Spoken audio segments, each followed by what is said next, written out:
Bueno, la situación en Rosario, digamos, no es ninguna novedad, nos sigue alarmando día a día, ¿no? Más allá de las declaraciones del ámbito de la política, uno puede considerar desafortunadas, hoy del presidente, del ministro de Seguridad de la Nación, de Aníbal Fernández, el pedido del intendente de Rosario, pero, digo, la situación nos sigue alarmando día a día, pero no solo en las calles, sino también fuera de ellas, y pareciera que por momentos, no solo en Rosario, pero digo, Rosario es algo mucho más visible, el tema del narcotráfico, digo, ni las rejas ni las penas altas frenan, por ejemplo, en este caso, a los capos narcos que siguen castigando o siguen operando desde la cárcel, ¿no? Y más específicamente en la ciudad de Rosario. Para eso vamos a hablar con Matías Vigal, que es abogado penalista y es especialista en delitos informáticos. Matías, muy buenas noches. Hernán Harris, ¿cómo estás? ¿Qué tal? Muy buenas noches, un placer estar con ustedes hoy. Bueno, gracias Matías por el tiempo. Yo decía al principio, lamentablemente hablamos de Rosario todos los días, y tenemos que contar hechos trágicos, amenazas, tiros, asesinatos, y este detrás de escena y la sospecha, si es sospecha, de que se sigue operando desde la cárcel.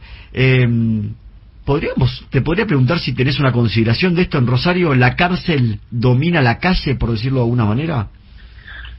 Bueno, a ver, sin duda esta es una problemática muy amplia que ya a esta altura trasciende el ámbito del derecho, pero desde lo que uno experimenta en el día a día, en el ejercicio profesional, la realidad es que las cárceles sí funcionan hoy en día como aguantaderos y como call centers, es decir, muchos de los internos siguen operando desde ahí adentro sin lugar a dudas. Sobre todo a partir de la pandemia, que esto flexibilizó muchísimo los requisitos, ya sea formalmente o de hecho, y muchos de los internos tienen teléfonos celulares, así que hoy en día organizar una red narco desde ahí adentro no sería ningún impedimento. Bien. Matías, te pregunto desde el desconocimiento, ¿no? Pero tengo una confusión respecto de, por ejemplo, el uso de teléfonos celulares por parte de los presidiarios. Entiendo que si bien está prohibido en Santa Fe, en el ámbito federal no es así. ¿Cómo es realmente la situación del tema de los celulares en las cárceles? Bueno, a ver, uno tiene que ir a lo que es una regulación en el plano de lo formal y a lo que termina pasando en la praxis, claro. Porque el día a día del servicio penitenciario tiene que lidiar con los muchachos, a veces hacen que vayan cediendo en ciertas cuestiones y que, si bien no es algo que esté permitido, se empieza a hacer la vista gorda y a la larga termina permitiéndose de hecho. La realidad es que cada jurisdicción tiene facultades para manejarlo a su criterio, como le parezca. Uno de los argumentos, insisto, había sido la necesidad de que los internos estén conectados, comunicados, sobre todo. Esto es lo que nos dejó la pandemia, el resabio, porque imagínate, se cortaron muchas de las visitas por razones sanitarias, entonces alegaban, y con un fundamento por lo menos atendible, la necesidad de mantenerse en comunicación. Como no se los puede privar de derechos básicos como y dado que la cárcel, estoy hablando de lo que está declamado formalmente, la idea es que sirva para rehabilitar a las personas y que no se les corte toda posible socialización. Bueno, esto motivó que en los lugares donde reglamentariamente había obstáculos, por lo menos en la práctica, se empezaran a relajar un poco más los controles. Ahora ahí tocaste un punto importante, ¿no? Digo, el servicio penitenciario, la acción o la omisión juega un papel fundamental en esto. Yo escuchaba declaraciones de María Eugenia Iribarren, creo que es la jefa de los fiscales en Santa Fe, y apuntó puntualmente contra el servicio penitenciario. Bueno, por eso te decía que ya a esta altura el problema de Rosario trasciende lo meramente jurídico y estamos hablando de un problema muy serio, que ya hay una disputa territorial del propio Estado. Desde lo jurídico estamos hablando siempre del presupuesto de que haya un Estado de Derecho presente. Ya cuando las instituciones están, ya sea corrompidas o ya sea por falta de recursos, incapaces de actuar ante la situación, insisto, el problema tiene una gravedad mayúscula que requiere una intervención política fuerte y contundente. Pero sin duda, uno de los primeros puntos que uno tendría que salir a apretar a controlar tiene que ver con eso. Con sanciones al servicio penitenciario, con requisas, con controles periódicos, con mayores exigencias.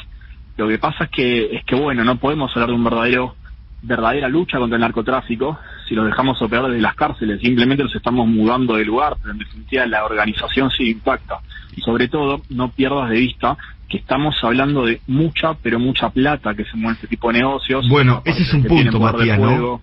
Ese es un punto importante, me parece, el que haces, porque, digo, se pueden dar estos, no sé si llamarlo, eventos, digo, o que se manejen con tanta libertad, si no hay complicidad de muchos sectores. Y cuando digo muchos sectores, digo de todo, digo de la política, del servicio penitenciario, de las autoridades federales, de la justicia misma, ¿no?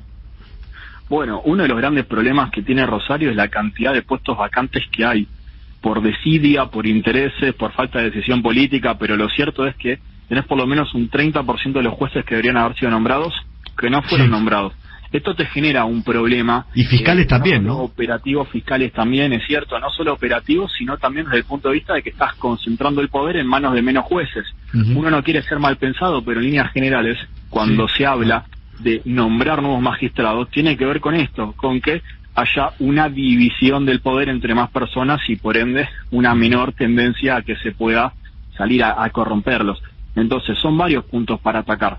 Sin duda, el aspecto patrimonial del delito hay que perseguirlo y disponer la extinción del dominio. Esto me pareció una buena medida que hay que recuperar. El control sobre las cárceles, sin lugar a dudas, esto es fundamental. Y el nombramiento de jueces y fiscales. Y claro, uno ve ahí, Matías, en ese punto también, que es importantísimo el nombramiento de jueces y fiscales, la cantidad de vacantes que tienen en Rosario, y digo, Consejo de la Magistratura paralizado por tema de la política. Entiendo que algunos nombramientos de jueces, están los pliegos en el Senado, están ahí durmiendo, digo, ante la urgencia y la necesidad, digo, también la política se queda ahí estancada ante algo que necesita una solución para ayer. Bueno, sí, sin duda, por eso te decía que estamos hablando en definitiva de una decisión política que lamentablemente interrumpe y no permite que esto llegue a término. ¿Me seguís? Sí, claro. Es uno de los problemas más importantes que tenemos. No es una cuestión ya del derecho, sino que si no hay acuerdo político previo, acá lamentablemente estos hechos se van a seguir repitiendo, porque mientras se pelean internamente por cuestiones de poder o por cuestiones de partidismo, el narco se vuelve cada vez más fuerte. No, y avanza. Lo que pasó es una muestra exactamente del rebalse, de ya la falta de límite de meterse abiertamente una figura con esta trascendencia. Además, Matías, uno hoy toma la ciudad de Rosario por la visibilidad, por lo que está pasando, pero esto también pasa en otros sectores de la Argentina, y mismo en la provincia de Buenos Aires, mismo en la ciudad de Buenos Aires. Digamos, no es una potestad de Rosario que estamos todos mirando a Rosario, ¿no? Provincias o ciudades que están limítrofes con otros países. El problema es grave, y esto me parece importante que remarcás vos. Esta inacción deja que avance y tome, y bueno, esperemos no llegar a un punto de que sea demasiado tarde, ¿no? Bueno, sin duda lo que tiene Rosario es que llama la atención por el alcance que alcanzó este fenómeno, justamente por la magnitud, por el nivel de deterioro de las instituciones y por la reiteración y gravedad de los hechos que estamos viendo. Claro, exacto. Matías, te quiero agradecer mucho la comunicación con Al Fin y Al Cabo, siempre muy amable, y bueno, te vamos a estar consultando nuevamente, por supuesto. No, a ustedes por la comunicación, y ha sido un placer, gracias. Gracias a vos, Matías Vidal, que es abogado penalista y especialista en delitos informáticos.